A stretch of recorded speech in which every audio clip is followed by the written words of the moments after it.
We've got a live on location view from Troy's legs, it appears. So good morning. Good morning, everybody. How's everybody doing this morning? Dan, how are you, sir? I'm doing good. I'm doing better now. I mean, I'm happy that Troy gave us, I'm in Chicago right now and looking at the beautiful ocean and the Troy, thank you for that. That's a beautiful sight there. You can hear the I can hear the water, the wind and waves. Sure thing. Yes. Sure thing. Now, Matt, I was just wondering, Indianapolis, what's the closest ocean?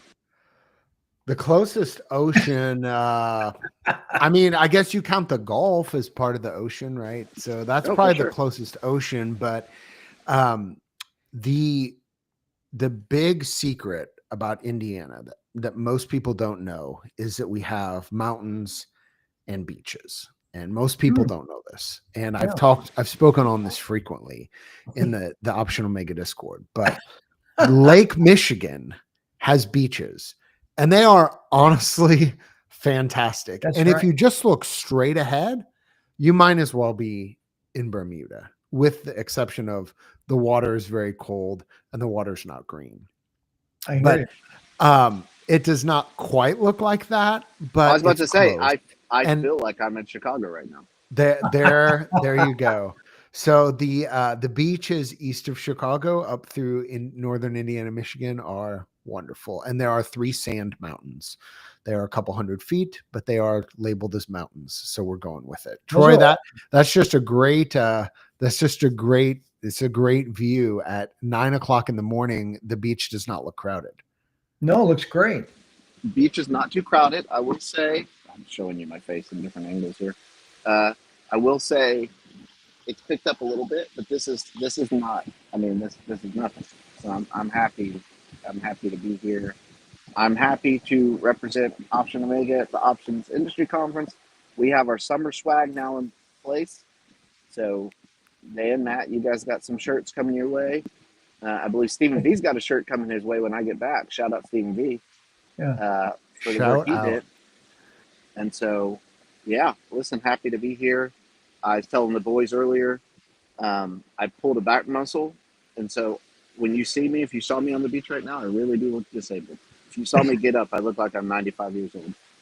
The only thing you're missing when you feel disabled and you're by the beach, my recollection when I was a kid and my parents would take us to Florida whenever they wanted to relax, my image is of the people in retirement with that X-ray machine looking for coins in the sand. I'm like, just saw one pass by. Did you think?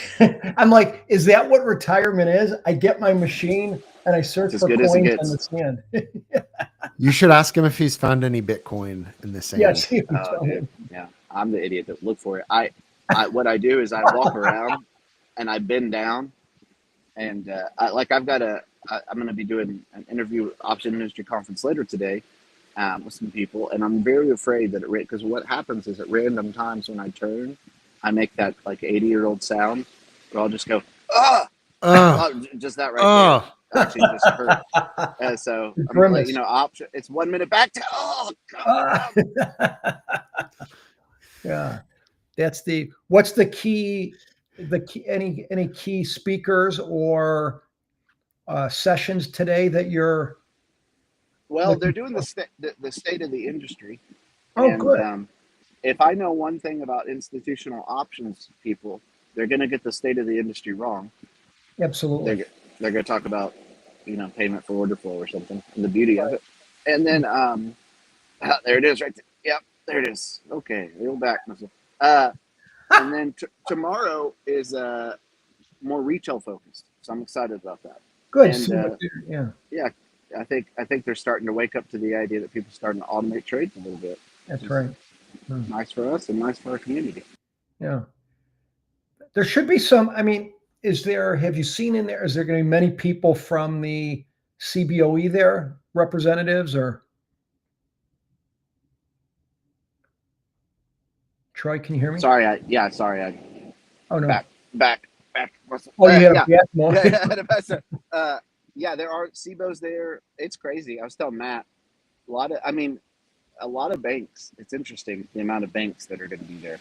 So, you forget as a retail guy, like banks are just sitting there trading options all day too. Everybody's trading options because it moves the market so much. And That's right. it's such a beautiful hedging tool that these, whether you're The a JP gas Morgan company, the JP Morgan trade every That's month right. it gets talked about.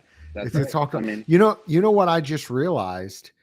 Aside from the market making the same noise you're making this morning, Troy, we never started the show, did we? Wow. All right. This is time then. All it's right. time. Welcome. Good morning, everybody. Start the show.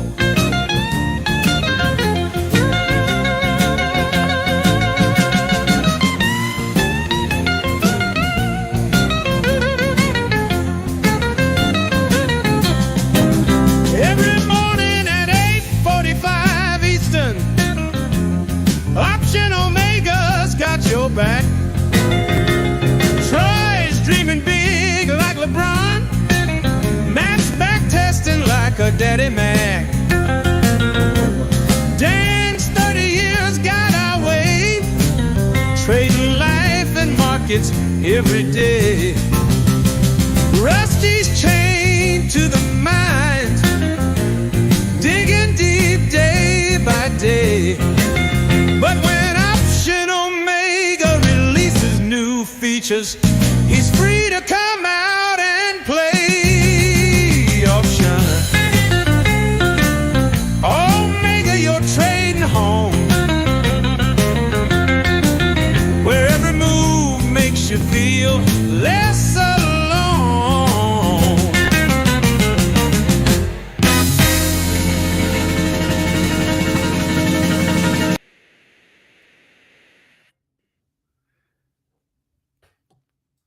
And there we go. What a start. Sorry, it's a little bit late, everybody. We like the market. We like a little volatility in the morning broadcast. So you may start the show with the intro and maybe 8 minutes in, you just never know what you're going to get, just like Mr. Market. Let's check in on Mr. Market. Last morning, we kind of had a spicy open. Or we were down, I think we were down around 50 and then opened up maybe down around 30. This morning, kind of feels a little bit the same. It looks like we're going to open around down 50 again. Of course, we have a half hour till the market, over a half hour till the market opens, so that could change, but that would open us somewhere in the neighborhood of 5,600. So we were up yesterday. We didn't quite get to 5,700. On Friday we did. But yesterday we finished, down. We had kind of a little bit of a spicy sell off the end of market, but we're still in a VIX 25 regime. So in a VIX 25 regime, a 30-point move, it's not that uncommon. What does a VIX 25 regime kind of say to you about, like, what is a kind of a normal-ish daily movement for that? Keeping in mind that VIX is not a 0 DTE measure. Right. A longer term measure. I think as you look at VIX today with it projected to be up 1, again, VIX is basically saying, I'm not impressed. Is this the best you can do? We've been up 500-600 points in the last 2 weeks. You're down 50. I'm going back to bed. It's up a point. I mean, yesterday, VIX was, I think it was in the 22s a little bit. And again, I think people should be, at least for the next 2-3 months, thinking a little bit like 2022, where we had a higher VIX range. I mean, could we go to 12 or 15? Maybe in a cartoon or something, in my opinion. But I mean, I think 17 might be the low. Just, when you're talking this pause in tariffs and all, there's just some other things going on. I see maybe a 17 to 30, 17 to 35 range, whatever that would be. So I think, 22 is actually cheap yesterday. When you say historically is VIX 22 cheap, no way, Jose. But in context of where we are and when we've been. Again, what, maybe 2 weeks ago, VIX was 34, 35. How quick we forget, don't we? And Yep. Troy could quote some, he was heavily involved in the VIX action, and it wasn't like 6 months ago, right? Troy, I mean, wasn't even 6 weeks ago. Yeah, right. It wasn't 6 weeks ago. Troy, what hits you when you think of VIX and the fact that yesterday we flirted a little bit with 22, we're at 25 today? I mean, what's your thoughts with the volatility and stuff like that? Sadness. Yeah. Yeah. He wishes for the days. Listen, I think it's important to talk about, be transparent on here. So I'm going to tell you guys a really stupid thing I did. And I would like to think that we've all done this, but I've been in butterfly heaven the last 2 weeks. These call credit butterflies, I've enjoyed doing them. So I had a really bright idea yesterday. On the day I'd be traveling most of the day, not looking at the computer, some of my best ideas. I said to myself, I'm going to buy a call debit spread, but without the debit. I'm going to basically buy the longs of a butterfly. And then when we go up, I'm going to sell the short. Legging into it. Okay. Leg into it. Well, friends, I'm not smart. And I want to just say that. And so this morning, I actually did okay yesterday. I went to bed last night thinking like, hey, that actually worked really well, because I bought it first thing yesterday morning. We rallied all morning. Sold some. I legged a little bit into the shorts, but not enough. Not enough. So here we are. Shout out automated trading, where you don't have to do things like that. Well, and it definitely, you know what? I think legging in, and sometimes those work, right? Legging, and I'm sure you've hit some good ones with legging into, but I think it does. One of the benefits of mechanical type trading is it really does a good job to smother some of our impulses. But I think the good thing though is, you're looking at SPX all day, right? And you're going to get, probably more than not, you want to go with your instinct on it, but you're going to be, you get nailed a few, but it's good you legged it. You got some of the, did you trade? Is this an E-mini thing, Troy? No, I've been on a little journey. I've been on a little self-expression journey. Exploration. Exploration. I'm trading XSP right now. That's right. Yeah. Because one of the reasons is because of the legging in. So automated trading, SPX is great. I love it. The XSP is interesting because if you are going to try to leg in, you can buy. You don't have to buy as many, and then you can leg out of them. Not leg out, but you can take some off the table. And so I've just been testing some different strategies and wanted to stay small. So that's what I did. And that's on the automation platform, right? XSP? No. We don't use XSP currently because liquidity has been notoriously bad in that. Oh, that's right. Okay. I can see a world where perhaps one day we do allow trading from XSP. I think there would be benefit to it, but we want to make sure products are liquid before we put them on the platform. That's right. Yeah. Yeah, and the liquidity has been gradually improving. It's still just fractional. If they could get 1% of SPY's liquidity, it would be a totally different conversation. So right. this week's going to be interesting because we've had kind of two moves down here yesterday and today. Of course, nobody knows what's going to happen the rest of the day, but we do have tomorrow is a pretty heavy news day. Yes. So it's a fund rate day, FOMC conference, FOMC statement. And, a lot of times vol is kind of sticky, short-term vol through these fund rates and press conference days. So we will see. That's tomorrow. So that's the main thing for news this week. So again, we will probably spend some time tomorrow talking about it, but just a brief preview of what's coming. So Troy, if you want, I can show this.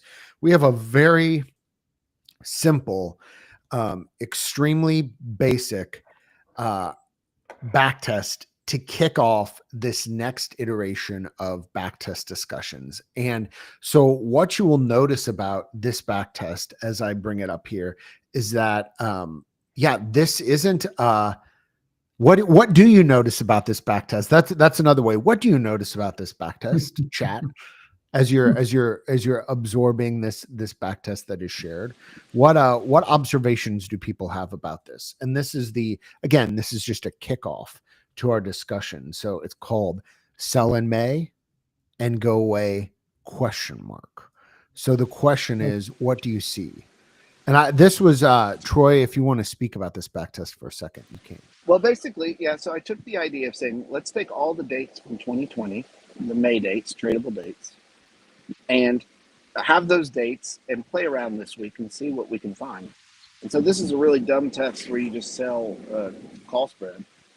And Matt, my little eyes can't see real well, but I believe what we're doing here is we're only have one on at a time. Yep.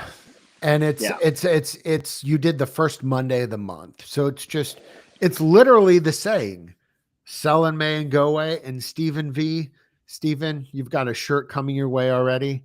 We'll have to throw something extra in there. The right answer, this is 5 trades. 5 trades. What can you learn from 5 trades? Yeah. Not a lot. Yeah. But this is going to be the building block that we start from the next couple of days as we kind of look at this trend. And so this one is just a 10 wide, 25 delta call credit spread. So there's an expression that lives in Option Omega Discord, JSP, just sell puts. You don't typically see JSC, just sell calls. And obviously there's a million ways to iterate on this. This is just a very simple one. With this one, you're getting a couple dollars credit, $2.50 to $3.50-ish, that range credit. And there's no exits. Again, this is not a good back test. This is not supposed to be a good back test.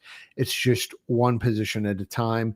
And what would happen if you just did this completely uninformed, unrigorously, just put it on? What do you get? And you do see that what's interesting is 3 of the 5 occurrences. Yeah, you haven't, you expire worthless. 2 of the 5 occurrences, obviously you expire from max loser. So you can see what's interesting is you can see the opening and the closing price. So this is like just kind of a very simple way of about the beginning of May and about the end of May, where was the market at? Obviously, these are expiring a little bit later, but even from just a quick look at the back test, you can see 2022, very dumpy year. But May was not super dumpy. And we're going to test this expression even more this week. Sell in May and go away. So, Troy, did you have anything else you wanted to say about this test? No, I mean, the test sucks. Thanks for looking at it. I created that. Thank you. Good night. Yeah, that's right. I will say a couple things. Matt, great point about the JSP, just sell puts. If you guys are playing along at home, I have a feeling that 2 things are going to happen with this. By the end of the week, we are going to find out that just sell puts in May actually might outperform just sell calls in May. Oh no! Should I stop doing what I was doing? Wow. No. That's perfect. Okay. So I am just going to turn this around. No, I love it. I love it. Okay. I could be completely wrong, but to the point, this is the other part of it. We just came from a. There it is. All right. Well, we'll see you next Monday. Okay, guys. Yeah. Good night again. I mean, selling put just has it has advantages. Selling puts have advantages, and the advantages are vol skew, right? Yeah. And the other part is we have just dropped 10% last month. So I don't think May this year is suddenly going to be this thing where it's like, hey, we're going to drop another 10%. Now, here's what's interesting. And Matt, you actually, Dan, you guys might know this. I think, we will definitely do a Santa rally, Stephen. I mean, listen, we should all have Santa outfits for that show as well. I'm just put it out there. But I think my theory, I mean, Matt, you tell me, you guys know, tell me about this container shipment thing. I keep hearing rumors that like, oh, well, May is actually when we're going to get the real bad news. Is that right? I need to do some research. I don't have anything off the top of my head other than that. I mean, there's the expression about lies and statistics and making them say whatever you want. There's the other adage that you can lie a lot more in Excel than you can in Word. I don't know if you guys have heard variations of that theme. It's beautiful. But I love that. The last thing I heard was just looking at year-over-year shipments. There have certainly been shipment interruptions on the West Coast of the U.S., which LA is a primary port of material from East Asia. So there has certainly been that. I'd have to dig into day rates and containers and stuff like that.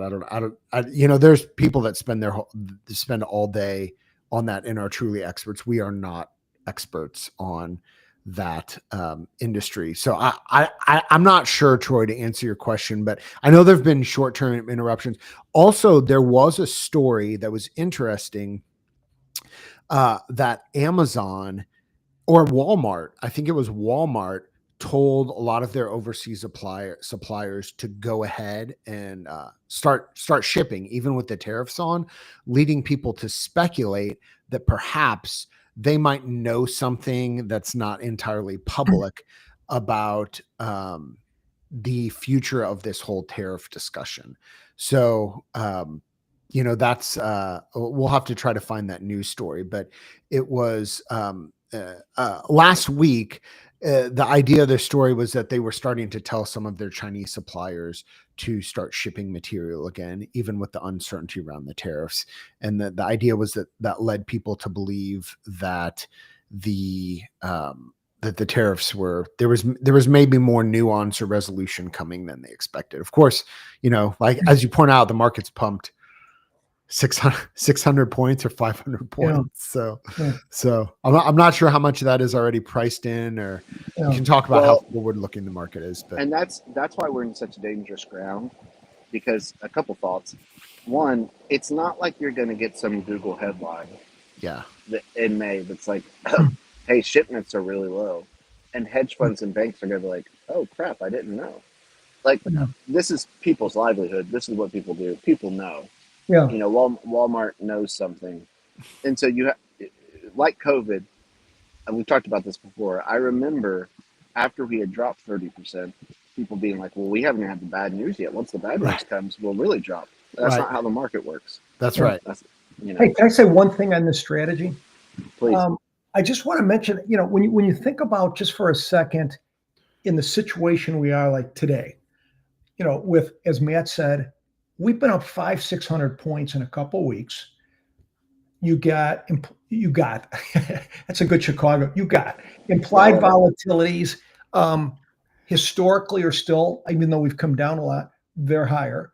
And when you think about selling call credit spreads, the credit spreads in this example, if you look at the history a little bit, you're selling an out of the money call, 100 to 150 points up, right?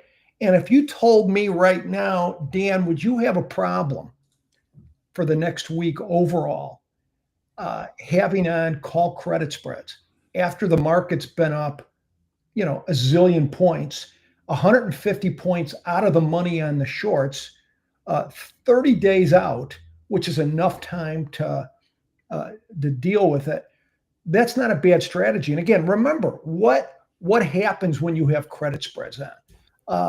What does a higher volatility in the mid 20s to mid 30s do? It doesn't mean you necessarily get a huge amount more of credit. You might get a little bit more, but you get more room. More room. If we were at a 15 VIX, this strategy is not getting 100, 150 points up. So I think Great point.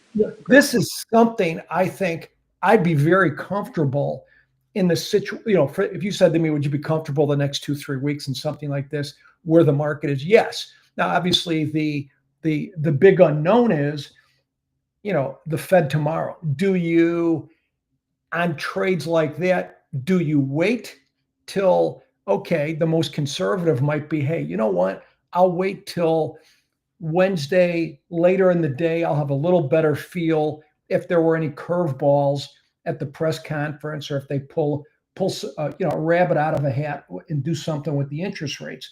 But credit spreads are not bad right now. Again, it's nowhere near the volatilities we had before. But a call credit spread after the market's been up 500 points and you're getting 150 points to the upside, I could think of worse things in life. Yeah, and there's if you want to do that too, there's various ways to do that based off depending on your time frame. You could do it off intraday movement up, big moves up, or opening range breakouts. Right. Absolutely. We're going to explore the idea, which we have explored, the idea of being bullish on opening range breakouts. At some point, we're going to explore to the upside. At some point, we're going to explore the idea of mean reversion on opening range breakouts when we break out to the upside. That's right. So That's right. Not to spoil the future or to tell the future, because we don't know, but stay tuned to the show. Troy, any other previews on the sell in May and go away idea?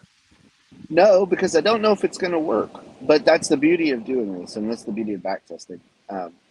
You hear these kind of tropes of like sell in May and go away, but that's the beauty of data, is you don't have to. I mean, the sad thing is, when I was a developer in the office with Rusty, when I was first learning options, I probably would have heard something like that and said, well, I'll just sell a call credit spread. That's right. The beauty of data is that it proves you wrong. And that's the number one thing you can take from data.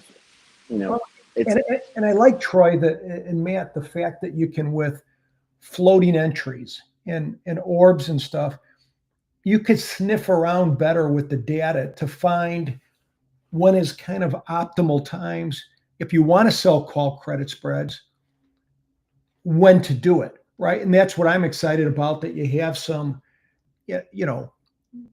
endless supply of ideas in terms of trying to find out, hey, if I'm going to do this call credit spread thing, not only what is the best timing with floating entry and all that stuff, but also some rails. Hey, I mean, this isn't a bad risk reward. You're getting what, $3, maybe a little bit more. Yeah.